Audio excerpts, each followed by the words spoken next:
Avez-vous déjà attendu patiemment la guérison, mais vous avez l'impression que cela prend une éternité? Cela m'est déjà arrivé de nombreuses fois et la vraie question est, que faire dans ces moments-là? C'est le thème de notre message d'aujourd'hui.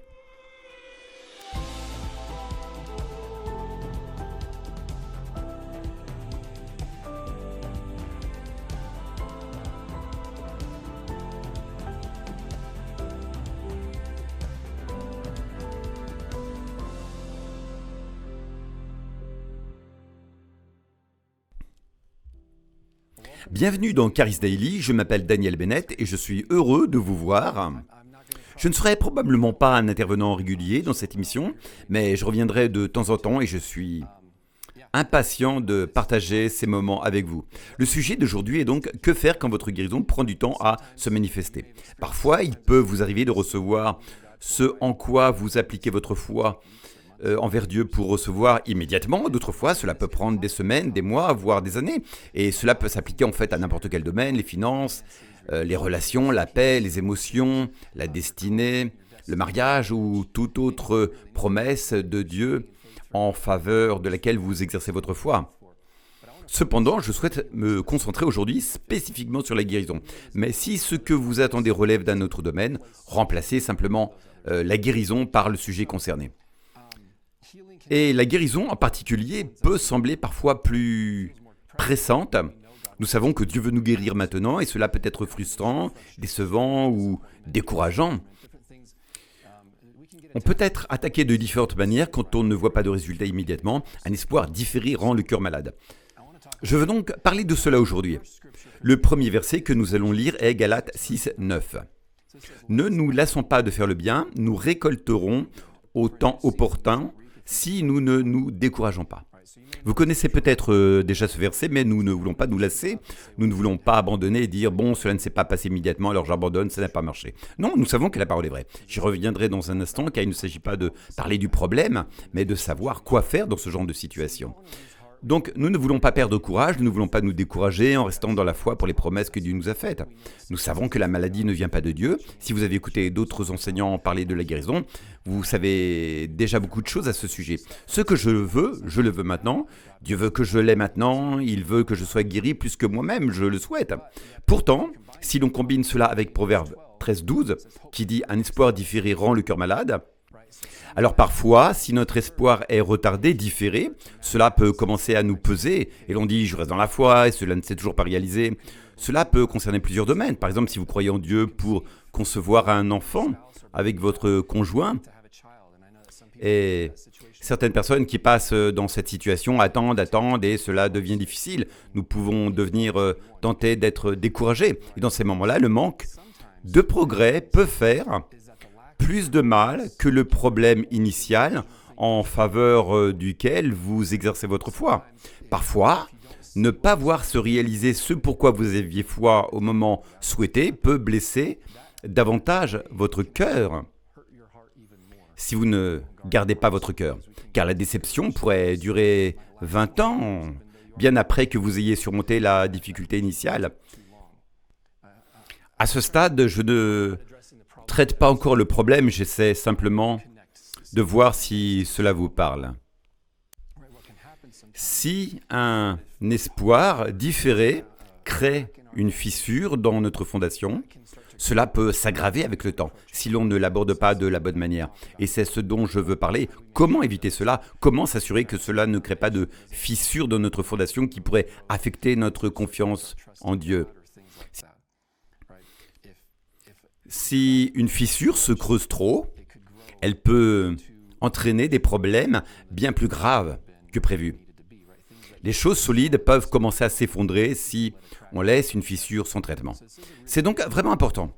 Il ne s'agit pas juste de dire « j'attends et je tiens bon ». Alors comment gérer cela lorsque l'on reste dans la foi et qu'on ne sait pas comment faire? Est-ce que je continue de demander? Est-ce que cela démontre un manque de foi? Est-ce que je continue à rendre grâce? Est-ce que je fais cela de la mauvaise manière? Toutes ces questions peuvent surgir. Et j'ai observé deux réactions courantes quand quelqu'un persévère dans la foi pour sa guérison, mais ne la voit pas arriver tout de suite. Une réponse courante, parmi d'autres, est de serrer les dents et de tenir bon. On décide de ne pas changer d'avis, de s'accrocher coûte que coûte et d'attendre en s'appuyant uniquement sur la volonté ou une forme de sainte détermination. C'est une approche, mais il y a probablement une bonne et une moins bonne approche, car si cela devient seulement une question de forte volonté, ce n'est pas vraiment de la foi. Il existe une version saine et une version moins saine de cette réaction. Et la deuxième réponse que je vois parfois, c'est que les gens se découragent. Ils se disent « Vous savez quoi? Je vais juste croire en Dieu pour d'autres choses. Celle-ci ne m'importe plus vraiment. » Ce qui pose problème, nous voulons recevoir tout ce que Dieu a pour nous. Nous savons cela d'après Jean 10,10, que le voleur vient pour dérober, tuer et détruire. Cela ne vient pas de Dieu, mais du voleur. Jésus veut que nous ayons la vie en abondance. J'en parle et ça s'affiche à l'écran. C'est merveilleux. Donc, Néhémie 8,10, la seconde moitié de ce verset dit que la joie du Seigneur est notre force. Il dit « Ne soyez pas dans le chagrin, car la joie du Seigneur est notre force. » Ainsi, si nous abandonnons notre joie, si nous perdons notre joie, nous perdrons notre force. Et c'est un problème sérieux, parce que si nous restons dans la foi et que cela ne se manifeste pas assez vite, nous commençons à nous décourager. Le découragement, ce n'est pas de la joie. Donc, nous perdons notre force, et c'est avec cette force que nous surmontons les épreuves dans ce monde, car nous avons la force du Seigneur, sa joie est dans nos cœurs. Si nous nous accrochons seulement à notre volonté propre, ce n'est pas la même chose que la joie. Et si nous sommes découragés, ce n'est pas la joie non plus. Donc nous voulons vraiment marcher dans la joie de Dieu, et nous obtiendrons de meilleurs résultats ainsi. Si nous marchons dans la joie de Dieu, nous n'autorisons pas les flèches de l'ennemi à nous faire douter et nous dire « Es-tu sûr que cela va se réaliser? Es-tu sûr que cette promesse est réelle ?» Ainsi, encore une fois, sans joie, il n'y a pas de force. Sans force, l'ennemi peut commencer à nous attaquer encore plus. Alors parlons maintenant de la solution. J'ai suffisamment parlé du problème. Je n'aime pas m'attarder là-dessus, sauf pour identifier ce que nous voulons résoudre. Le premier conseil que j'ai pour vous, si votre guérison prend du temps, ou si toute autre promesse prend du temps, c'est de ne pas se concentrer sur la faute. C'est une énorme tentation de se dire « ça ne fonctionne pas ». Qui est le responsable? Et en fait, c'est la première chose que nous voyons quand le péché est entré dans le monde. Le focus est devenu « à qui la faute ?» Au chapitre 3 de la Genèse, nous ne prendrons pas le temps de lire, mais si vous examinez l'histoire de la création, au chapitre 3, quelle est la première chose qu'Adam dit quand Dieu lui demande « Pourquoi tu fais cela, Adam ?» Il a dit « C'est la faute de la femme que tu m'as donnée. » Donc c'est sa faute et ta faute, ce n'est pas ma faute. Adam donc a immédiatement blâmé d'autres personnes. La femme, elle, a dit « Eh bien non, c'est la faute de cette personne. » Tout le monde commence à pointer du doigt les autres. Et donc c'est la faute du serpent, c'est la faute de la femme, c'est la faute de Dieu. Se concentrer sur le blâme et le responsable fait partie de la chute.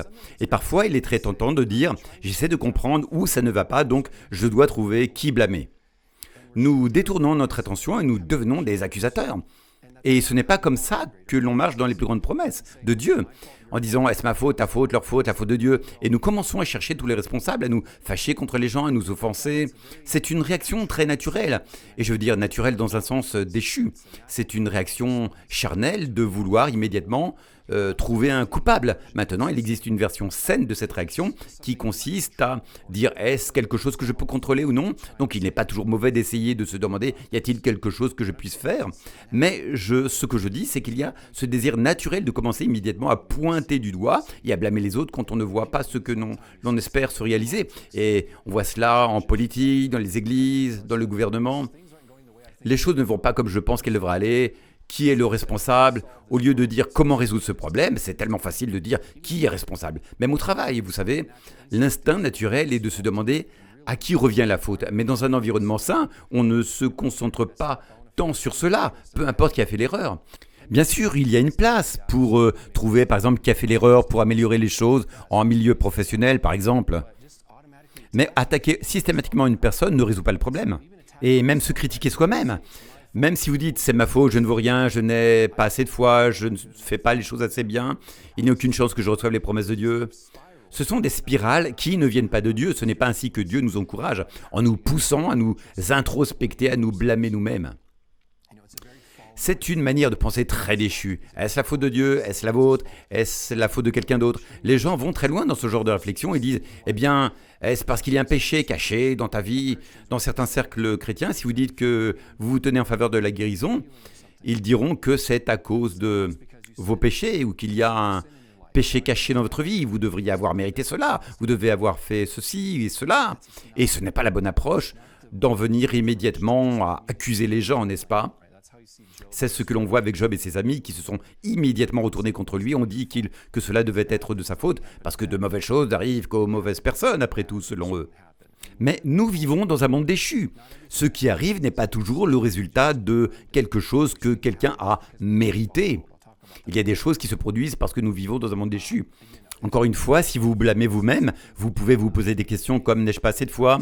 N'ai-je pas assez passé de temps dans la parole ? N'ai-je pas suffisamment donné ? Et vous vous blâmez pour toutes ces choses. Est-ce que je fais semblant de croire ?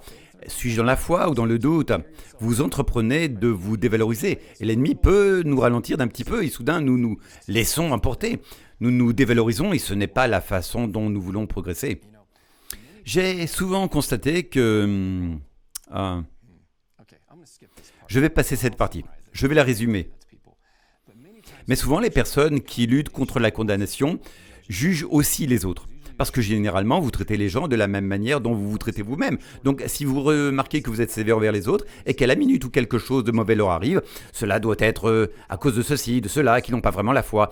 Vous faites probablement la même chose avec vous-même. Si vous ne voyez pas de résultat, vous vous imposez une norme, vous frappez vous-même et ce n'est pas la clé de la victoire. Ce n'est pas ainsi que Dieu veut vous traiter. Ce n'est pas ainsi qu'il nous élève. Donc, encore une fois, n'oubliez pas qui est l'accusateur des frères. Être un accusateur, c'est s'aligner avec le diable, car c'est lui l'accusateur. Et donc, nous ne voulons pas prendre son rôle et dire « Eh bien, je n'ai pas vu de résultat, alors je vais devenir l'accusateur. » Ou « Tu as fait une erreur, quelque chose de mauvais t'est arrivé, je vais t'accuser. » Encore une fois, il y a un endroit pour faire des découvertes d'une manière saine, mais c'est très minime comparé à la tendance des gens à graviter autour du blâme. Donc, tout d'abord, si nous pensons que c'est la faute de Dieu, quand nous jouons au jeu du blâme, nous avons tort. Il veut que vous soyez guéris plus que vous ne voulez l'être. Il a payé le prix pour cela. Donc nous devons savoir qu'il n'est jamais le maillon faible de la chaîne. Ce n'est pas lui qui retient, il ne dit pas que vous n'êtes pas à la hauteur, que vous avez fait une erreur, que vous le méritez. Ce n'est pas ainsi que Dieu fonctionne, c'est un pérément. Il nous corrige avec sa parole, non pas avec la maladie, la souffrance, le manque, les mauvaises choses qui arrivent à nos proches. Ce n'est pas ce qu'il est. Vous ne voyez tout simplement pas cela dans la parole. Encore une fois, vous pouvez vous référer à Jean 10. Donc, si nous jouons au jeu du blâme, il est bon de savoir s'il y a quelque chose que nous pouvons faire à ce sujet, mais pas de manière accusatoire, juste d'une manière utile. Y a-t-il quelque chose que je puisse faire à ce sujet ? Est-ce que je fais quelque chose que je pourrais faire différemment ? Encore une fois, se concentrer sur la faute est un piège et vous ne voulez pas y tomber. Une des façons dont je peux prouver cela, c'est que Jésus n'a jamais accusé qui que ce soit.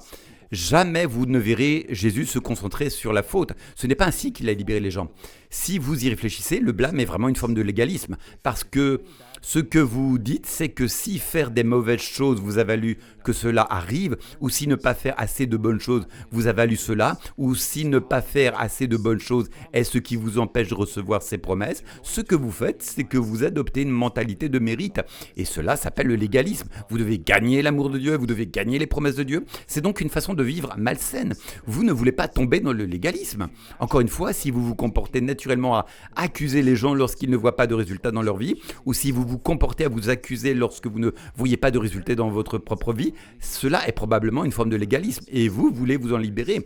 Vous voulez donc revenir à la grâce et simplement dire que cela est dû à qui Dieu dit que je suis qui Dieu dit que je suis, je reçois ce qu'il veut me donner. Par exemple, en Jean 9, verset 2, nous voyons un exemple de cela. Ses disciples lui ont demandé « Rabbi, qui a péché, cet homme ou ses parents, pour qu'il soit né aveugle ?» Voyez-vous ici cette façon de penser naturelle et charnelle ? À qui la faute ?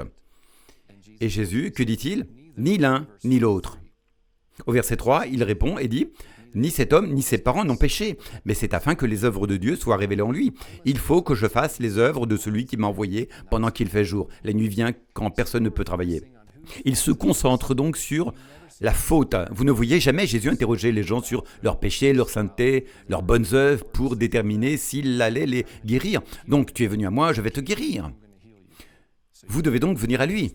Il y a beaucoup de personnes qu'il n'a pas guéries parce qu'il y avait des foules qui ne sont jamais venues à lui. Mais ceux qui sont venus à lui, il les a guéris. Il ne les a jamais interviewés, questionnés pour savoir s'ils remplissaient ces critères pour qu'il les guérisse. Maintenant, il devait venir à lui ou quelqu'un d'autre est venu à lui en leur nom. Et donc, encore une fois, ce qui est intéressant, c'est qu'il dit que ce n'est pas à cause de ses péchés ou de ses parents, nous vivons dans un monde déchu. Il y a des choses négatives dans ce monde qui ne sont pas le résultat direct d'une personne. Elles sont le résultat de ce que Adam a fait. Le Dieu de ce monde, c'est le diable. C'est pourquoi Jésus a dit Père, que ta volonté soit faite sur la terre comme au ciel. Parce que par défaut, ce n'est pas ce qui se passe automatiquement. Nous sommes la lumière du monde. Le monde est sombre, il est déchu. Adam l'a donné au diable. C'est un sujet complètement différent, mais si vous voulez en savoir plus, vous pouvez vous tourner vers des enseignements d'Andrew sur la guerre est finie et d'autres choses comme ça. Encore une fois, Jésus ne disait pas qu'il s'agissait de blâmer qui que ce soit. Je suis venu faire les œuvres de mon Père, qui est de guérir. Certaines personnes regardent cela et disent que Dieu l'a rendu malade pour que Jésus puisse se révéler. Ce n'est pas ce que cela dit. Cela dit que les œuvres de celui qui m'a envoyé, c'est de guérir. S'il avait dit « Oh, c'est Dieu qui rend les gens malades », alors il semblerait que les œuvres de celui qui m'a envoyé cohèrent à rendre les gens malades ou des choses comme ça. Donc ce n'est tout simplement pas comme ça que ça fonctionne. Un autre exemple ici, Luc 13, à partir du verset 2.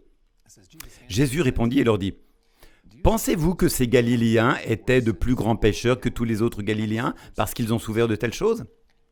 Quelque chose de leur est arrivé, ils ont été tués.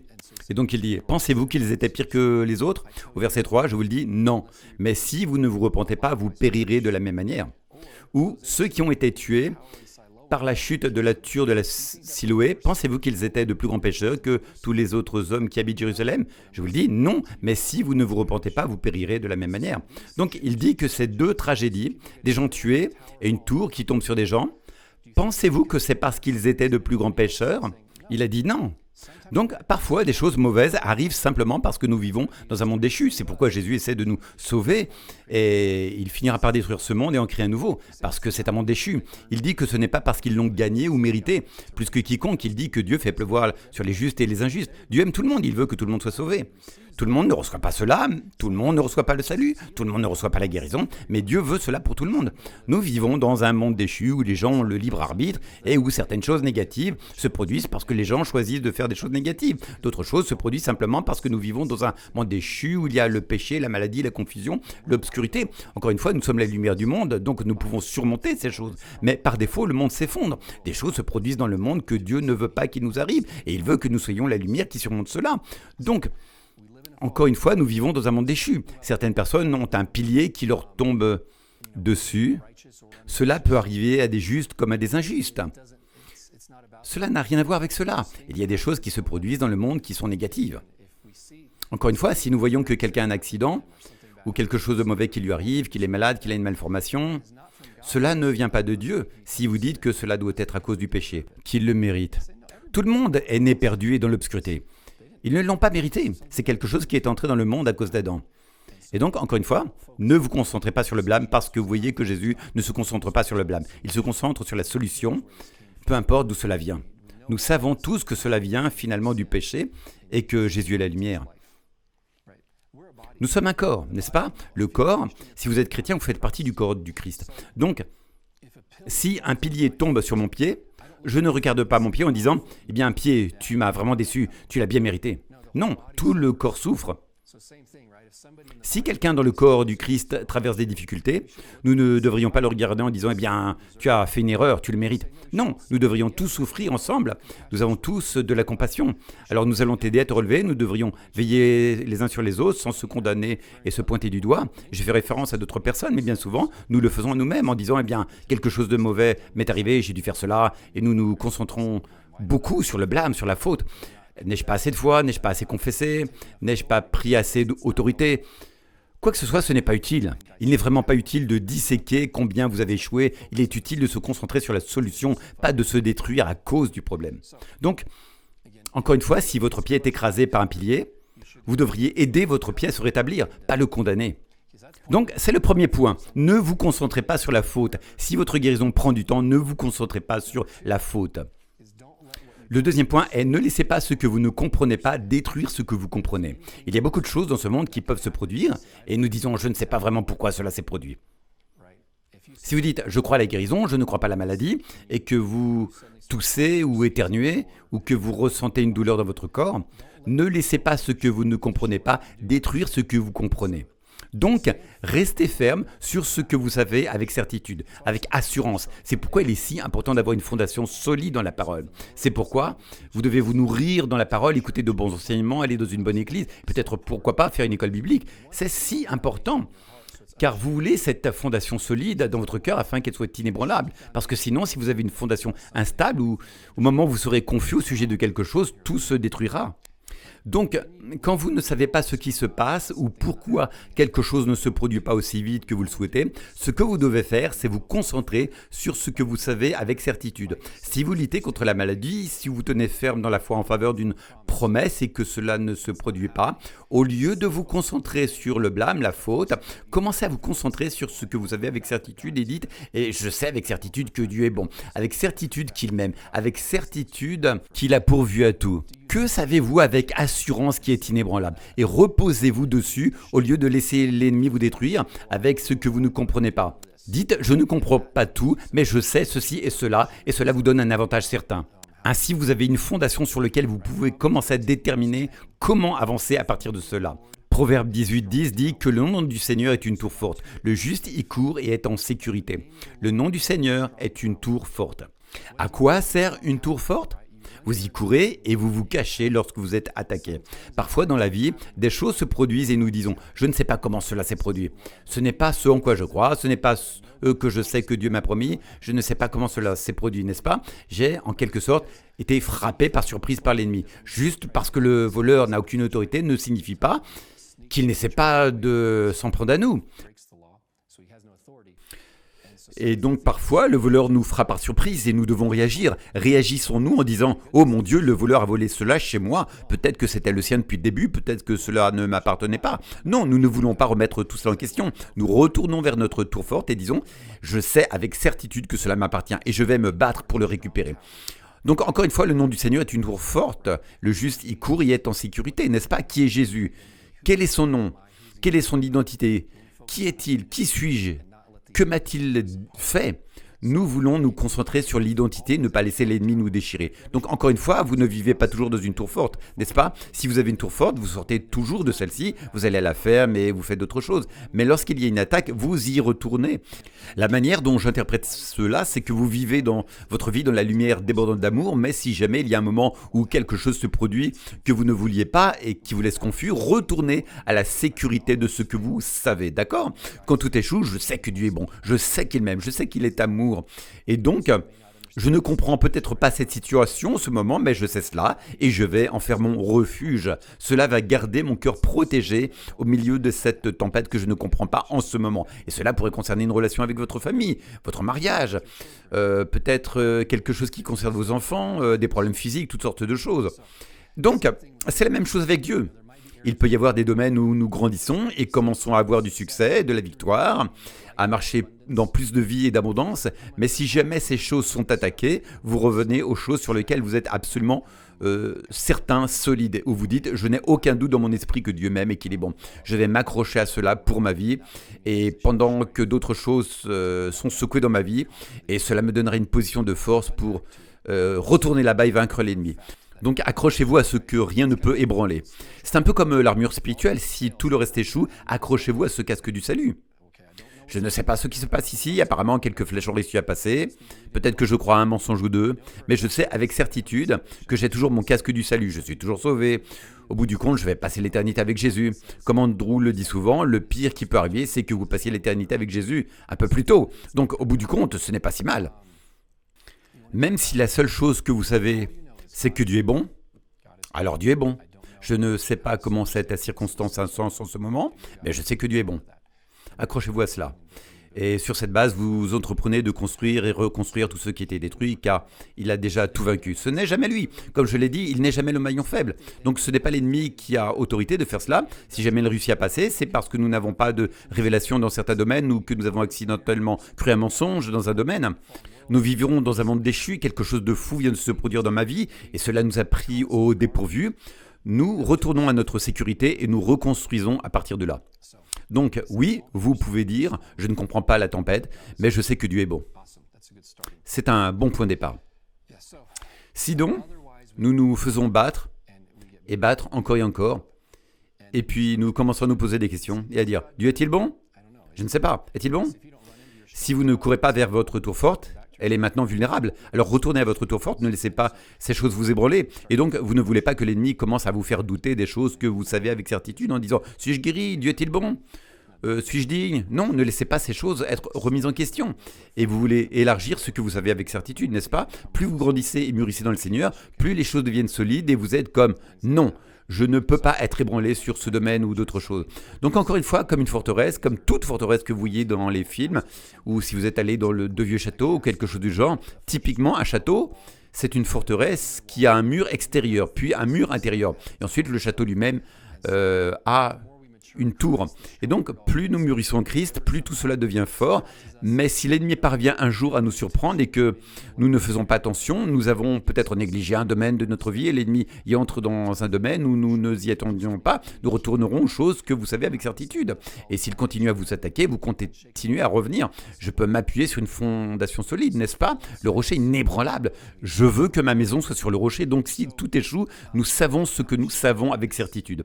Et donc, je vais partager plus là-dessus dans l'épisode suivant, que je vais partager avec vous aussi. Mais je vais commencer tout de suite. Voici donc la troisième chose que je recommande.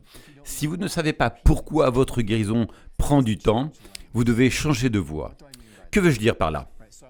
Donc, je vais commencer avec quelques analogies rapidement. La première, imaginez que vous conduisiez dans la rue et qu'il y ait 4 voies.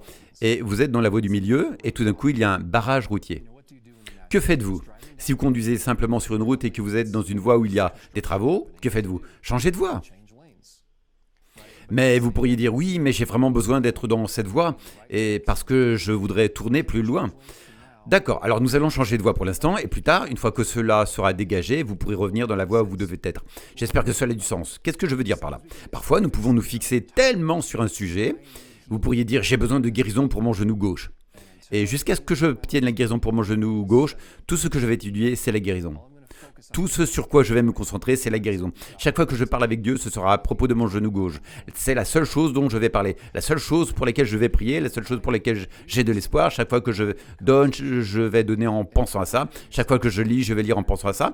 Chaque conversation, et que faites-vous? Vous dites, je suis dans cette voie, je refuse de changer de voie, et je vais me concentrer encore plus sur celle-ci parce que je ne vois pas les résultats que je veux. Donc, j'espère que c'est utile. Nous suivrons cela davantage la prochaine fois que je serai avec vous.